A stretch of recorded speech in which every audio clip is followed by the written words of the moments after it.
Guys आज हाम्रो यस दरबार माध्यमिक विद्यालयमा कार्यरत विद्यालयमा चाहिँ यो गत हप्ताको शुक्रबार सञ्चालन गर्नुपर्ने अतिरिक्त क्रियाकलाप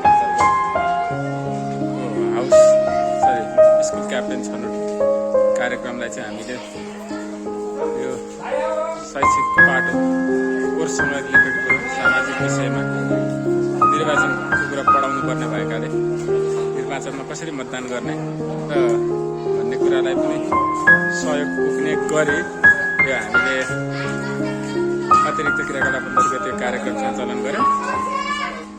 त्यसका लागि हामीले यहाँ 4 जना हाउसका टिचरहरूलाई यहाँ प्रतिनिधिको रूपमा राखेका छौँ। निर्वाचन कर्मचारीको रूपमा हाम्रो 3 जना यहाँ हुनुहुन्छ। नाम रुजु गर्ने, मतपत्र बाँड्ने क्याप्टेनको मतपेटिका यहाँ रहेको छ। यहाँ विद्यार्थीले यसरी आएर यहाँ त्यही मतपेटिकामा छलिएर मतदान गर्नेछ। यता हाम्रो सर हुनुहुन्छ, उहाँ मतदान अधिकृत।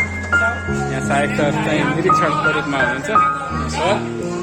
यहाँ सर पनि निर्वाचन कर्मचारीको रूपमा हुनुहुन्छ। उहाँले यहाँ चाहिँ भाइस क्याप्टेनको लागि मतपेटिका तयार गरिएको छ। यहाँबाट आउट भएर जानेछन्। यो चाहिँ हेर्दाखेरि एकदम व्यवस्थित रूपमा यहाँबाट विद्यार्थीहरूले सिकेको हामीले महसुस गरेका छौँ।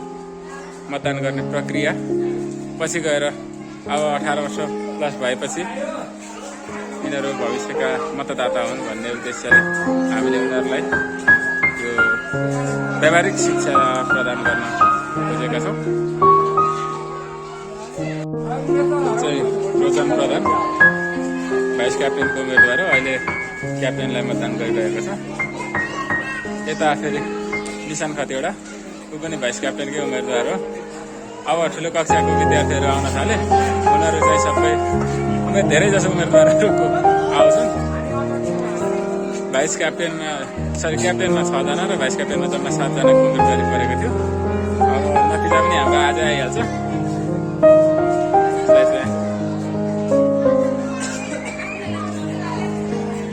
यता क्याप्टेनको उम्मेदवार सम्झना मतदान गरियो होइन?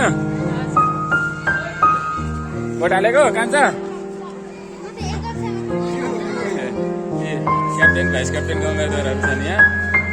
त पनि होइन, यो 3 जना उम्मेदवारहरू हो। ल यो उहाँ चाहिँ भाइस क्याप्टेनको उम्मेदवार निशान खतिवडा आफैलाई मतदान गर्दै अलिक हाँसेर आफैलाई भोट हाल।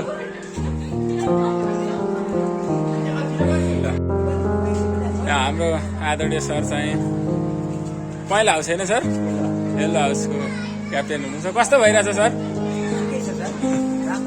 यता हाम्रो येल्लो हाउसको सर हुनुहुन्छ। यहाँ एकदम उहाँ चाहिँ नामावली रुजुमा लाग्नु भएको छ।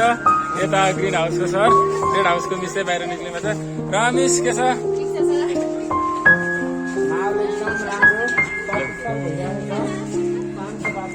उम्मेदवार हो ऊ पनि भाइस क्याप्टेनको बलियो उम्मेदवार भन्नुहुन्छ ओजा सरले।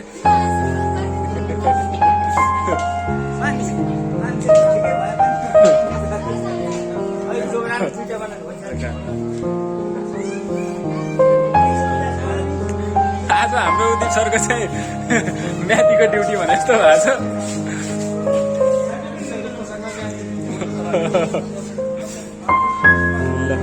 हाम्रो यहाँ आजको मतदान अधिकृत सर हुनुहुन्छ, मतपत्रमा सिग्नेचर गर्दै हुनुहुन्छ। यहाँ हाम्रो आजको विशेष पर्यवेक्षक हुनुहुन्छ विद्यालयको सहायक र आज कार्यालयको कामले बाहिर जानुभएको छ। ल ऊ चाहिँ ब्लू हाउसको होइन, ब्लू हाउसको क्याप्टेनकै उम्मेदवार हो। अन्तिम 2 जना उम्मेदवारहरू सरुना बिक र सुस्मिता बिक।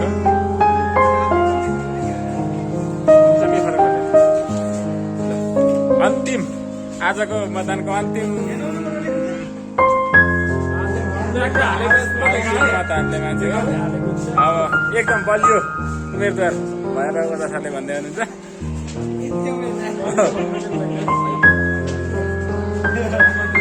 ल अन्तिम